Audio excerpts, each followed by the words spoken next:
Hello everyone. आज की class के अंदर हम भारतीय संविधान से संबंधित 100 प्लस अति महत्वपूर्ण जीके के प्रश्नों को देखने वाले हैं, जो कि सारे प्रश्न आपके आने वाले एग्जाम के लिए बहुत ही महत्वपूर्ण होंगे। इसीलिए आप सभी प्रश्नों को अच्छे से देखिएगा और साथ में हमारा जो वीआईपी एग्जाम वाईटी चैनल है ना, इसको आप सब्सक्राइब कर लीजिएगा। स्टार्ट करते हैं यहाँ पर हम पहले प्रश्न से। यहाँ पर पहला जो हमारा प्रश्न पूछा है कि संविधान सभा की पहली बैठक जो हुआ था वह कब हुआ था। तो संविधान सभा का पहला बैठक 9 दिसंबर 1946 ईस्वी को हुआ था। तो यहाँ पर इसको आप याद कर लीजिएगा। आगे यदि देखें सेकंड नंबर प्रश्न की, आंध्र प्रदेश राज्य का गठन किस वर्ष किया गया है। तो 1953 ईस्वी में आंध्र प्रदेश राज्य का गठन किया गया था। और यहाँ पर आंध्र प्रदेश से रिलेटेड एक प्रश्न पूछता है कि वह कौन सा राज्य है जिसका वह पहली बार भाषाई आधार पर गठन किया गया था, यानी भाषाई आधार पर गठन करने वाला पहला राज्य कौन था। तो वह आंध्र प्रदेश था। तो इसको भी आप याद कर लीजिएगा क्योंकि एग्जाम के अंदर यह प्रश्न पूछे जा सकते हैं। आगे यदि देखें 3 नंबर प्रश्न की, मतदाता दिवस कब मनाया जाता है। तो 25 जनवरी को मतदाता दिवस के तौर पे मनाया जाता है। तो यहाँ पर इसको आप याद करिएगा। 4 नंबर प्रश्न है कि संविधान सभा की प्रथम बैठक के अध्यक्ष कौन थे, जो कि अस्थायी अध्यक्ष आपको बताना है। यहाँ पर सचिदानंद सिन्हा जो थे ना संविधान सभा के, वो अस्थायी अध्यक्ष थे। यहीं पे यदि आपसे प्रश्न पूछ दे कि अस्थायी अध्यक्ष कौन थे संविधान सभा के बैठक के अंदर, तो वह थे डॉक्टर राजेंद्र प्रसाद। तो यहाँ पर आप दोनों को याद कर लीजिएगा क्योंकि दोनों में से कोई भी प्रश्न एग्जाम के अंदर आ सकते हैं, क्योंकि इसी प्रकार के प्रश्न जो है एग्जाम के अंदर पूछे जा रहे हैं। 5 नंबर प्रश्न है कि भारत सरकार का लेखांकन का कार्य कौन करता है। तो महालेखाकार जो होते हैं ना, वो महालेखांकन का कार्य करते हैं। ठीक है। 6 नंबर प्रश्न है कि कारगिल दिवस का गठन किस वर्ष हुआ था। तो 26 जुलाई 1999 ईस्वी को कारगिल दिवस का गठन किया गया था। तो यहाँ पर इसको आप याद कर लीजिएगा। 7 नंबर प्रश्न है कि भारत सरकार का प्रथम विधिक सलाहकार कौन होता है। तो महान्यायवादी जो होते हैं ना, वो भारत सरकार के प्रथम विधिक सलाहकार होते हैं। ठीक है। 8 नंबर प्रश्न है कि उद्देशिका प्रस्ताव किसने प्रस्तुत किया था। तो पंडित जवाहरलाल नेहरू के द्वारा उद्देशिका का जो प्रस्ताव था ना, वो प्रस्तुत किया गया था, यानी दिखाया गया था। 9 नंबर यहाँ पर प्रश्न है कि प्रधानमंत्री के कर्तव्यों का उल्लेखन किस अनुच्छेद में है। तो अनुच्छेद 78 के अंदर प्रधानमंत्री के कर्तव्यों का जो उल्लेख है ना, वो अनुच्छेद 78 के अंदर उसका विवरण करा गया है। ठीक है। 10 नंबर प्रश्न है हमारा कि भारत में संविधान सभा के निर्माण का आधार क्या था। तो कैबिनेट मिशन योजना 1946 जो है ना, वह भारत में संविधान सभा के निर्माण का आधार बना था। 11 नंबर प्रश्न है कि प्रस्तावना में भारत शब्द कितनी बार उल्लेख हुआ है। तो प्रस्तावना के अंदर जो भारत शब्द है वो 2 बार इसका उल्लेख करा गया है। तो यहाँ पर इसको आप याद कर लीजिएगा। 12 नंबर प्रश्न है कि प्रारूप समिति का गठन कब किया गया था। तो 29 अगस्त 1947 ईस्वी को प्रारूप समिति का गठन करा गया था। ठीक है। 13 नंबर प्रश्न है कि संविधान में भारत को क्या कहा गया है। तो राज्यों का संघ बोला गया है भारत को संविधान के अंदर। संविधान के अंदर भारत का प्रयोग नहीं, राज्यों का संघ बोला गया है भारत को। तो यहाँ पर इसको आप याद करिएगा। 14 नंबर हमारा प्रश्न है कि भारत के संविधान को लागू कब किया गया था। तो 26 जनवरी 1950 ईस्वी को भारत का संविधान जो था इसको लागू करा गया था। और यहाँ पर एक क्वेश्चन का आंसर आपको कमेंट करके बताना है कि भारत का जो संविधान है वो बनने में टोटल कितना टाइम लगा था। यहाँ पर आपको उसका आंसर जो है कमेंट करके बताना है। ठीक है। 15 नंबर यहाँ पर हमारा प्रश्न है कि संपत्ति का अधिकार मौलिक अधिकार के रूप में किस संशोधन द्वारा समाप्त किया गया था। तो 44वें संविधान संशोधन के द्वारा इसको समाप्त किया गया था। तो यहाँ पर इसको आप याद कर लीजिएगा। 16 नंबर प्रश्न है कि मुस्लिम हेतु प्रथम निर्वाचन प्रणाली लागू की गई थी। तो मार्ले मिंटो सुधार के द्वारा इसको लागू करा गया था। ठीक है। 17 नंबर प्रश्न देखते हैं कि 10वीं अनुसूची का संबंध किससे है। तो दल बदल विधेयक से 10वीं अनुसूची जो है ना, इसका संबंध है। तो यहाँ पर इसको आप याद कर लीजिएगा। 18 नंबर प्रश्न है कि उद्देश्य प्रस्ताव कब प्रस्तुत किया गया था। तो 13 दिसंबर 1946 ईस्वी को उद्देश्य प्रस्ताव जो था ना, इसको प्रस्तुत करा गया था। ठीक है। 19 नंबर प्रश्न है कि नगर पालिकाओं को सर्वाधिक मान्यता किस संशोधन द्वारा प्रदान की गई थी। तो 74वें संविधान संशोधन के द्वारा इसको प्रदान करा गया था। ठीक है। 20 नंबर प्रश्न है कि झंडा समिति के अध्यक्ष कौन थे? तो जेवी कृपलानी जी जो है ना, वह झंडा समिति के अध्यक्ष थे। तो इस प्रश्नों को यहाँ पर आप याद कर लीजिएगा, क्योंकि इस प्रकार के प्रश्न एग्जाम के अंदर पूछे जाएंगे। 21 नंबर प्रश्न है कि धार्मिक स्वतंत्रता का अधिकार किस अनुच्छेद के अंतर्गत आता है? तो अनुच्छेद 25 के अंदर आता है धार्मिक स्वतंत्रता जो है इसका अधिकार। ठीक है। 22 नंबर प्रश्न है कि पंचायती राज दिवस कब मनाया जाता है? तो 24 अप्रैल को पंचायती राज दिवस के तौर पे मनाया जाता है। तो यहाँ पर इसको आप याद कर लीजिएगा। 23 नंबर प्रश्न है कि भारत के संविधान को अंगीकृत करने की तिथि क्या है? तो 26 नवंबर 1949 ईस्वी को भारत का जो संविधान है ना, इसको अंगीकृत करा गया था। 24 नंबर प्रश्न है कि देश के एकमात्र निर्विरोध राष्ट्रपति कौन चुने गए हैं? तो नीलम संजीव रेड्डी जी जो है ना, वो देश के एकमात्र निर्विरोध राष्ट्रपति चुने गए थे। 25 नंबर प्रश्न देख लेते हैं कि प्रारूप समिति को कब पारित किया गया था? तो 23 फरवरी 1948 ईस्वी को प्रारूप समिति जो है इसको पारित करा गया था। 26 नंबर प्रश्न है कि पॉकेट वीटो, जिसे जेबी वीटो के नाम से जानते हैं, इसका इस्तेमाल किस राष्ट्रपति ने किया था? तो ज्ञान जैल सिंह के द्वारा पॉकेट वीटो, जिसे जेबी वीटो के नाम से जानते हैं, इसका इस्तेमाल सबसे पहले ज्ञान जैल सिंह के द्वारा किया गया था। तो यहाँ पर इसको आप याद कर लीजिएगा। 27 नंबर प्रश्न है कि उद्देश्य प्रस्ताव कब पारित किया गया है? तो 22 जनवरी 1947 ईस्वी को उद्देश्य प्रस्ताव जो था ना, इसको पारित करा गया था। 28 नंबर प्रश्न देख लेते हैं कि भारत में जनहित याचिकावाद का जनक किसे कहा जाता है? तो पीएन भागवती को भारत के अंदर जनहित याचिकावाद जो है ना, इसका जनक बोला जाता है। ठीक है।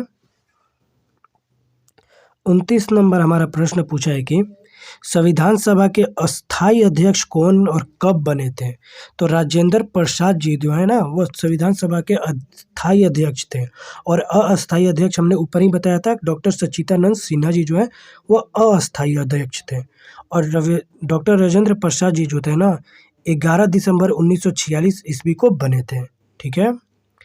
30 नंबर प्रश्न है कि संयुक्त उच्च न्यायालय की स्थापना किसके द्वारा की जाती है? तो संसद के द्वारा संयुक्त उच्च न्यायालय जो है ना, इसका स्थापना करा जाता है। आगे बढ़ते हैं। 31 नंबर प्रश्न है कि प्रारूप समिति के अध्यक्ष कौन थे? तो डॉक्टर भीमराव अंबेडकर जी जो है ना, वो प्रारूप समिति के अध्यक्ष थे। यहाँ पर 32 नंबर प्रश्न पूछा है कि संविधान सभा के उपाध्यक्ष कौन थे? तो एच.सी. मुखर्जी जी जो है ना, वह संविधान सभा के उपाध्यक्ष थे। तो यहाँ पर इसको आप याद कर लीजिएगा। 33 नंबर प्रश्न है कि कैबिनेट मिशन में संविधान सभा के सदस्यों की संख्या कितनी निर्धारित की गई थी? तो 389 जो संख्या है संविधान कैबिनेट मिशन के अंदर संविधान सभा में सदस्यों की संख्या निर्धारित की गई थी। तो यहाँ पर इसको आप याद कर लीजिएगा। 34 नंबर प्रश्न है कि संविधान संशोधन प्रक्रिया जो है वह कहाँ से लिया गया है? तो दक्षिण अफ्रीका से लिया गया संविधान संशोधन करने की जो प्रक्रिया है उसको। ठीक है। 35 नंबर प्रश्न है कि संविधान निर्माण के समय संविधान में कितनी अनुसूचियाँ थी? तो संविधान के निर्माण करने के टाइम पर टोटल अनुसूचियों की संख्या जो थी वह 8 था। और अभी प्रेजेंट में कितनी अनुसूचियाँ है, इसका आंसर आपको कमेंट करके बताना है, क्योंकि इससे पिछले वाले वीडियो के अंदर ही हमने आपको सारा क्वेश्चन का आंसर आपको बताया था। आगे बढ़ते हैं। 36 नंबर प्रश्न है कि मूल कर्तव्य किस अनुशंसा पर जोड़े गए थे? तो सरदार पूर्ण सिंह के अनुशंसा पर जो मूल कर्तव्य थे ना, वह संविधान के अंदर जोड़े गए थे। 37 नंबर प्रश्न है कि 42वें संविधान संशोधन द्वारा प्रस्तावना में कितने शब्द जोड़े गए थे? तो 42वें संविधान संशोधन के द्वारा प्रस्तावना के अंदर ना समाजवादी, धर्मनिरपेक्ष, एकता एवं अखंडता जो शब्द थे, यह सब शब्द 42वें संविधान संशोधन के द्वारा ही जोड़े गए थे संविधान के अंदर। तो यहाँ पर इसको आप याद कर लीजिएगा। 38 नंबर प्रश्न है कि संविधान में समवर्ती सूची का प्रावधान कहाँ से लिया गया है? तो जो समवर्ती सूची है ना संविधान के अंदर, वो ऑस्ट्रेलिया से लिया गया है। तो यहाँ पर इसको आप याद कर लीजिएगा। ठीक है। 39 नंबर प्रश्न है कि मूल कर्तव्य किसके संविधान से लिया गया है? तो जो मूल कर्तव्य है हमारे संविधान के अंदर, वो भूतपूर्व सोवियत संघ यानी रसिया से लिया गया था। 40 नंबर प्रश्न है कि 11वीं अनुसूची किस संविधान संशोधन के द्वारा जोड़ी गई थी? तो 73वें संविधान संशोधन 1992 में जो हुआ था उस टाइम पे इस 73वें संविधान संशोधन के द्वारा ही 11वीं जो अनुसूची है ना वो हमारे संविधान के अंदर जोड़ी गई थी। तो इस चीज़ को आप याद करिएगा। 41 नंबर प्रश्न पूछा है कि मूल कर्तव्यों को किस भाग तथा अनुच्छेद में डाला गया है।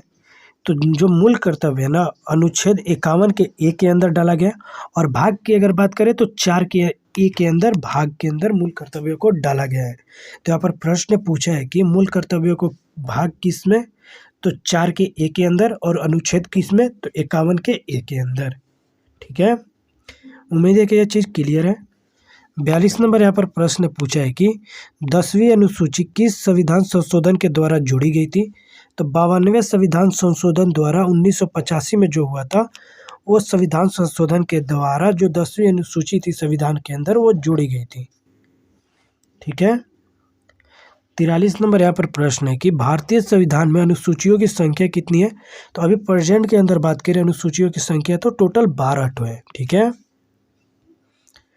44 नंबर यहाँ पर प्रश्न है कि किस सूची में पंचायती राज व्यवस्थाओं का वर्णन किया गया है। तो 11वीं अनुसूची के अंदर पंचायती राज जो व्यवस्था है इनका वर्णन करा गया है यानी उल्लेख करा गया है। 45 नंबर प्रश्न है कि भारत की 22 भाषाओं का उल्लेख किस अनुसूची में मिलता है। तो भारत के अंदर जो 22 भाषाओं का उल्लेख है ना वो 8वीं अनुसूची के अंदर मिलता है। तो यहाँ पर प्रश्न बन के आता है कि भाषा का जो उल्लेख है वो किस अनुसूची के अंदर मिलता है, तो 8वीं अनुसूची के अंदर। 46 नंबर यहाँ पर प्रश्न है कि 92वें संविधान संशोधन द्वारा कौन कौन सी भाषाएं जोड़ी गई थी। तो बोडो, डोगरी, मैथिली, संथाली जिसे शॉर्ट में BDMS बोला जाता है, यह जो भाषाएं हैं वह 92वें संविधान संशोधन द्वारा जोड़ी गई है। ठीक है, आगे बढ़ते हैं। 47 नंबर यहाँ पर प्रश्न है कि केंद्र तथा राज्य के बीच शक्तियों का बंटवारा किस अनुसूची के अंतर्गत आता है। तो 7वीं अनुसूची के अंतर्गत केंद्र और राज्य के बीच में जो शक्तियाँ हैं उनका बंटवारा करा गया है।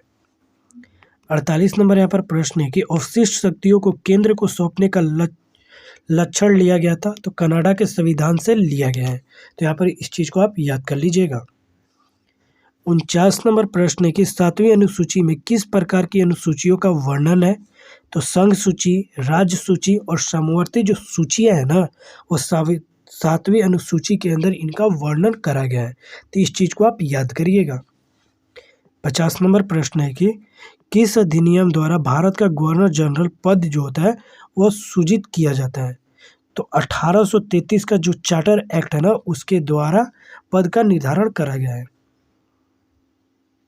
51 नंबर यदि हम प्रश्न देखें कि किस अनुसूची में अनुसूचित क्षेत्रों और अनुसूचित जनजातियों के बारे में वर्णन मिलता है। तो 5वीं अनुसूची के अंदर जो अनुसूचित और अनुसूचित क्षेत्र है और अनुसूचित जो जनजाति है उनके बारे में वर्णन मिलता है 5वीं अनुसूची के अंदर।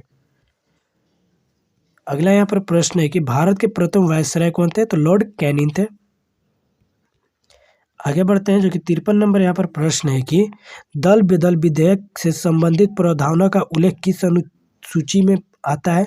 तो 10वीं अनुसूची के अंदर मिलता है दल बदल विधेयक का जो संबंध है वो। ठीक है, 54 नंबर प्रश्न है कि 14 वर्ष से कम आयु के बच्चे कारखाने में काम नहीं कर सकते हैं, किस अनुच्छेद के द्वारा कहा गया है। तो अनुच्छेद 24 के में वर्णन किया गया है कि जो 24 वर्ष से कम आयु के जो बच्चे हैं वो कारखानों के अंदर काम नहीं कर सकते हैं। इसको आप याद कर लीजिएगा। 55 नंबर प्रश्न है कि वायसराय का पद कब सूजित किया गया था। तो 1858 का भारत का शासन अधिनियम के द्वारा वायसराय का जो पद था ना उसको सूजित करा गया था। 56 नंबर यहाँ पर प्रश्न है कि हम भारत के लोग जैसी शब्दावली का उल्लेख संविधान में कहाँ किया गया है। तो प्रस्तावना के अंदर हम भारत के लोग जो शब्दावली है इसका उल्लेख करा गया है प्रस्तावना के अंदर। अगला यहाँ पर प्रश्न है कि न्यायिक समीक्षा की अवधारणा कहाँ से ली गई है। तो अमेरिका से लिया गया है न्यायिक समीक्षा का अवधारणा जो है। 58 नंबर प्रश्न है कि बंगाल के पहले गवर्नर कौन थे। तो वारेन हेस्टिंग जो थे ना वो बंगाल के पहले गवर्नर थे। ठीक है, इसको आप याद कर लीजिएगा। 59 नंबर यहाँ पर प्रश्न आपसे पूछा हुआ है कि राष्ट्रपति किस अनुच्छेद के द्वारा दोनों सदनों की संयुक्त बैठक को बुलाता है। तो राष्ट्रपति के द्वारा अनुच्छेद 108 के अंतर्गत दोनों सदनों के संयुक्त बैठक को बुला सकते हैं राष्ट्रपति हमारे। आगे बढ़ते हैं, जो कि 60 नंबर प्रश्न यहाँ पर पूछा है कि सर्वोच्च न्यायालय के प्रथम मुख्य न्यायाधीश कौन थे? तो हीरालाल जी कानिया जो है ना, वो सर्वोच्च न्यायालय के प्रथम मुख्य न्यायाधीश थे। ठीक है, तो इस चीज़ को आप याद करिएगा, क्योंकि इस प्रकार के प्रश्न एग्जाम के अंदर आपके पूछे जाएंगे। 61 नंबर यहाँ पर प्रश्न है कि भारतीय संविधान का सबसे बड़ा स्रोत क्या है? तो 1935 का जो भारत शासन अधिनियम था ना, वो भारतीय संविधान का सबसे बड़ा स्रोत है। 62 नंबर प्रश्न देखते हैं कि पंचायती राज संस्थाओं को संवैधानिक मान्यता हेतु किस समिति ने सिफारिश की थी? तो लक्ष्मी मलाल सिंघवी जो समिति है ना, इसके द्वारा सिफारिश किया गया था कि संवैधानिक मान्यताओं के लिए। 63 नंबर यहाँ पर प्रश्न है कि 1935 के अधिनियम को किसके दास्ता का अधिकार पत्र कहा गया है? तो पंडित जवाहरलाल नेहरू का। 64 नंबर प्रश्न है कि संविधान सभा के संवैधानिक सलाहकार कौन थे? तो सर BN राव जो है ना, वो संविधान सभा के संवैधानिक सलाहकार थे। ठीक है। 65 नंबर यहाँ पर प्रश्न है कि विधि दिवस कब मनाया जाता है? तो 26 नवंबर को विधि दिवस के तौर पे मनाया जाता है। और 66 नंबर प्रश्न है कि मंत्रिमंडल शब्द का उल्लेख किस अनुसूची के अंदर किया गया है? तो अनुसूची 352 के अंदर जो मंत्रिमंडल शब्द है, इसका उल्लेख करा गया है। तो प्रश्न आ सकता है कि मंत्रिमंडल शब्द का उल्लेख किस अनुच्छेद के अंदर किया गया है? तो अनुच्छेद 352 के अंदर करा गया है। आगे यदि प्रश्न देखें 67 नंबर की, प्रथम बार राष्ट्रीय ध्वज कब फहराया गया था? तो 26 जनवरी 1930 ईस्वी को पहली बार राष्ट्रीय ध्वज जो है हमारा, वो फहराया गया था। 68 नंबर यहाँ पर प्रश्न है कि शिक्षण संस्थानों में धार्मिक शिक्षा का प्रतिबंध किस अनुच्छेद के तहत लगाया गया है? तो अनुच्छेद 28 के तहत इसका प्रतिबंध जो है वह लगाया गया है कि शिक्षण स्थानों में धार्मिक शिक्षा का प्रावधान ना किया जाए। 69 नंबर यहाँ पर प्रश्न है कि कांग्रेस के किस अधिवेशन में पूर्ण स्वराज की घोषणा हुई है? तो लाहौर 1929 का जो अधिवेशन था कांग्रेस का, उसके अंदर पूर्ण स्वराज का जो घोषणा किया गया था। तो यहाँ पर प्रश्न आ सकता है कि कांग्रेस का अधिवेशन में पूर्ण स्वराज की घोषणा कहाँ से? तो लाहौर 1929। 30 नंबर प्रश्न है कि मतदाता की आयु 21 वर्ष से घटाकर 18 वर्ष की गई है संविधान संशोधन द्वारा। तो यानी कौन से संविधान संशोधन के द्वारा यानी वोट देने का यानी मतदाता का जो आयु है वह 21 से घटा के 18 वर्ष तक किया गया था? तो 61वां संविधान संशोधन 1989 ईस्वी में हुआ था। 71 नंबर यहाँ पर प्रश्न है कि डॉक्टर भीमराव अंबेडकर किस प्रदेश से संविधान सभा में सदस्य थे? तो मुंबई से संविधान सभा के अंदर वो सदस्य थे। 72 नंबर यहाँ पर प्रश्न पूछा है कि राष्ट्रीय ध्वज की डिजाइन किसने तैयार की थी? तो पिगली वैकेया के द्वारा राष्ट्रीय ध्वज का डिजाइन जो है वो तैयार किया गया था। और यह प्रश्न जो है VVI प्रश्न है, क्योंकि एग्जाम के अंदर यह प्रश्न पूछा जाता है। 73 नंबर यहाँ पर प्रश्न है कि आधुनिक भारत का मन्नु किसे कहा जाता है? तो डॉक्टर भीमराव अंबेडकर को आधुनिक भारत का मन्नु कहा जाता है। इसको आप याद कर लीजिएगा। 74 नंबर प्रश्न है कि दोनों सदनों के संयुक्त बैठक को बुला सकता है, कौन बुलाता है? तो राष्ट्रपति के द्वारा दोनों सदनों के संयुक्त जो बैठक है ना, बुलाया जा सकता है। तो इस चीज़ को आप याद करिएगा। 75 नंबर प्रश्न है कि भारत में प्रथम आम चुनाव कब हुआ था? तो 1951-1952 के दौरान भारत के अंदर पहला आम चुनाव कराया गया था। 76 नंबर प्रश्न है कि नवी अनुसूची किस संविधान संशोधन द्वारा जोड़ी गई थी? तो प्रथम संविधान संशोधन 1951 में जो हुआ था, उसके द्वारा भारत के संविधान के अंदर जो नवी अनुसूची है वो जोड़ा गया था। 77 नंबर यदि हम प्रश्न देखें कि संविधान संशोधन द्वारा प्रस्तावना में संशोधन किस संशोधन के द्वारा किया गया है?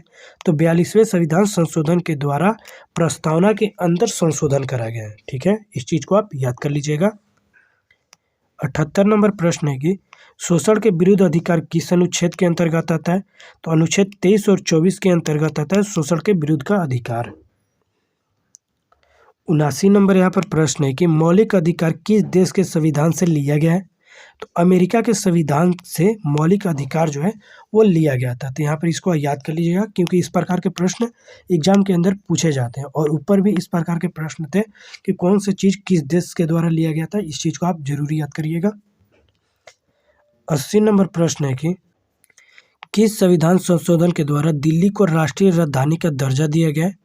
तो 69वें संविधान संशोधन के द्वारा जो दिल्ली है इसको राष्ट्रीय राजधानी का दर्जा प्राप्त है। 81 नंबर प्रश्न है कि ईस्ट इंडिया कंपनी के शासन का अंत किस अधिनियम द्वारा किया गया था? तो 1858 का भारत शासन अधिनियम के द्वारा ईस्ट इंडिया कंपनी का अंत किया गया था। और ईस्ट इंडिया कंपनी का स्थापना जो है वो 1600 ईस्वी में हुआ है, और डच ईस्ट इंडिया कंपनी का जो स्थापना है वो 1602 ईस्वी में हुआ है। तो यहाँ पर दोनों चीज़ को आप याद कर लीजिएगा। 82 नंबर प्रश्न है कि लोक लेखा समिति में कितने और किस सदन के सदस्य होते हैं? तो लोक लेखा समिति के अंदर 22 सदस्य होते हैं, जिसमें लोकसभा के 15 सदस्य और राज्यसभा के 7 सदस्य होते हैं। तो यहाँ पर दोनों चीज़ों को याद कर लीजिएगा, और उम्मीद है कि यहाँ पर आपको यह चीज़ क्लियर हो गया होगा, क्योंकि यह प्रश्न एग्जाम के अंदर पूछे जा सकते हैं।